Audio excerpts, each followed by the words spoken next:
saya Gus Ismet.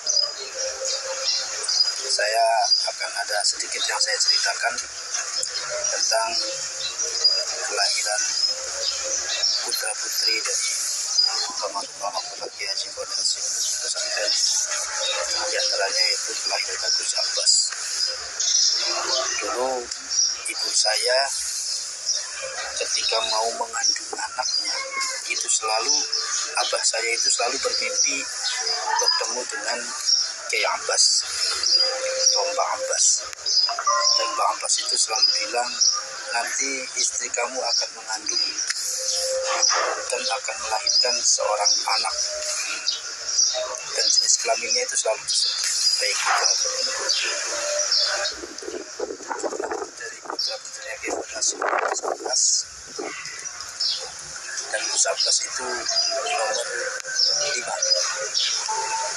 kalau saya nomor 9.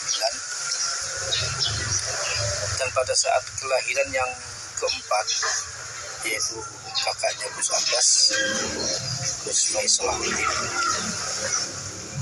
itu abah dengan ibu itu berniat untuk stop punya anak, cukup 4 saja. Tapi setelah kesepakatan untuk stop punya anak, tiba-tiba abah saya itu bermimpi bertemu dengan Kiai Abbas, dan Kiai Abbas itu sangat marah sekali. Kenapa kamu berhenti punya anak? Orang saya masih ada yang ditunggu sama saya, masih ada yang ditunggu sama saya dari anak kamu, dari cucu saya. Kenapa kamu berhenti punya anaknya? Ternyata akhirnya karena Kiai Abbas marah, akhirnya abah saya untuk stop punya anak itu diurungkan. Dan tiba-tiba pada suatu saat abah saya bermimpi lagi dan bertemu dengan Kiai Abbas, dan Kiai Abbas mengatakan bahwa nanti istri kamu akan mengandung dan punya anak lagi, dan akan anaknya laki-laki. Nah, benar kejadiannya, ibu saya mengandung dan alhamdulillah punya anak laki-laki. Nah, ketika itu abah saya itu memberikan nama kepada anak yang kelima itu, keputranya itu, dengan nama Muhammad bin Yasin. Sudah selesai pilihan. Tiba-tiba bapak mertuanya abah saya atau kakek saya, yang Mustahdi Abbas, tiba-tiba datang ke abah saya. Namanya siapa anaknya? Abah saya bilang Muhammad bin Yasin. Jangan, kata Abah Abbasnya, kata Mbak Abbasnya, harus ditambahin, jangan hanya pilih Yasin saja, harus ada nama sayanya. Namanya saya maksudnya namanya Mbak Abbas, kata Mbak Abbasnya itu. Akhirnya ditambahinlah sama Abah saya dengan nama Muhammad Abbas bin Yasin.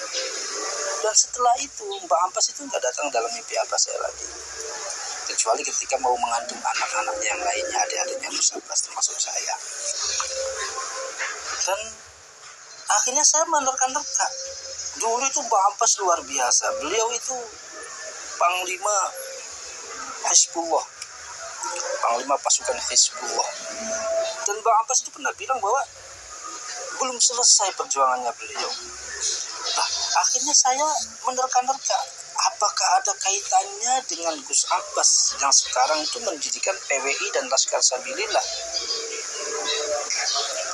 Akhirnya saya mencatat, ternyata kalau menurut saya kayaknya cocok, memang benar apa yang dikatakan oleh Mbak Abbas itu, bahwa beliau bilang di dalam mimpinya Abah saya itu bilangnya bahwa masih ada yang ditunggu sama saya untuk meneruskan saya.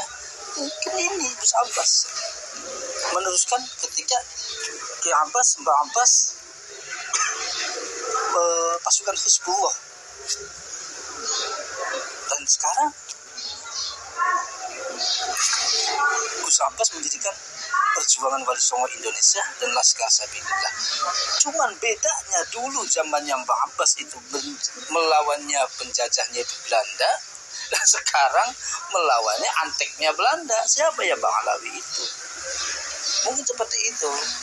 Ini hanya sekedar 10 menit cerita yang menurut saya ada kaitannya sangat berkaitan sekali dengan yang terjadi pada keadaan pada situasi saat ini, dan waktu dikait-kaitkan dengan waktu zaman penjajahan Belanda itu. Jadi ya mudah-mudahan dengan Gus Abbas mendirikan PWI dan Laskar Sabilillah ini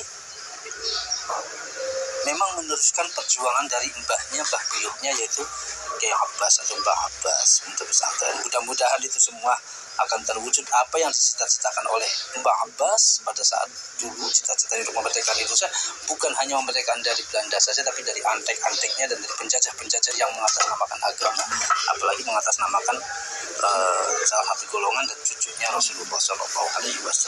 Mudah-mudahan semuanya ada hikmahnya. Saya Hizbatul Rahman, saya cukupkan segitu saja, sekian saja. Mungkin nanti akan ada cerita-cerita yang lainnya lagi. Banyak sekali cerita-cerita tentang keluarga besar dari almarhum al-maghfurah Profesor Dr. Kiai Haji M. Fuad Hashim. Banyak sekali. Nanti saya ceritakan semua. Wallahumma muwaffiq ila aqwamit thariq. Wassalamualaikum warahmatullahi wabarakatuh.